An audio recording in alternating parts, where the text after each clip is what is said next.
उमरादी बहिरखेड गड ग्राम पंचायत प्रकरण चौकशी अहवालामध्ये 24,635 रुपयांची अनियमितता उघड. ग्रामपंचायतनं केला पैशांचा भरणा.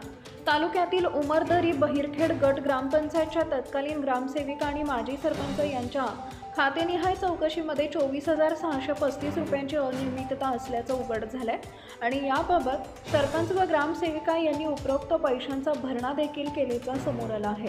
या प्रकरणाची खातेनिहाय चौकशी राजश्री कौलखेडे उपमुख्य कार्यकारी अधिकारी यांनी केली आहे. त्यांनी आपल्या चौकशी अहवालामध्ये सर्व बाबी स्पष्ट केल्या आहेत. असा अहवाल दिनांक 18 डिसेंबर 2025 रोजी उशिरा बाहेर आल्याचं सूत्रांचं म्हणणं आहे. गुरुवार दिनांक 22 जानेवारी रोजी उंबरदरी बहिरखेड ग्रामपंचायत तत्कालीन सरपंच व तत्कालीन ग्रामसेविका यांच्या विरुद्ध त्यांनी केलेल्या कामामध्ये अनियमिततेचा ठपका ठेवत पिंजर पोलिसात त्यांच्या विरुद्ध गुन्हा दाखल करण्यात आला आहे. या प्रकरणाची चौकशी उपमुख्य कार्यकारी अधिकारी जिल्हा परिषद अकोला यांनी 2 वेळा केली असल्याचं समजतंय. यामधील 24,635 रुपयांचा रोख भरणा केलाय. अधिक माहिती घेतली असता या प्रकरणांमध्ये फार मोठी गंभीरता दिसत नसून आरोप केलेल्या सर्व पैशांचा भरणा संबंधित ग्रामपंचायत अधिकारी तृप्ती पाटील यांनी केलाय.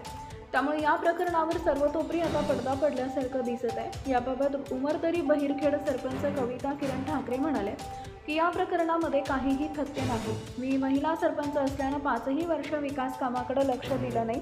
राजकीय दोषापोटी माझ्यावर आरोप करण्यात आले. मात्र या घटनेत नमूद केलेल्या गोष्टीशी तीळ मात्र माझा संबंध नाही, अशा माजी सरपंच कविता किरण ठाकरे म्हणाले.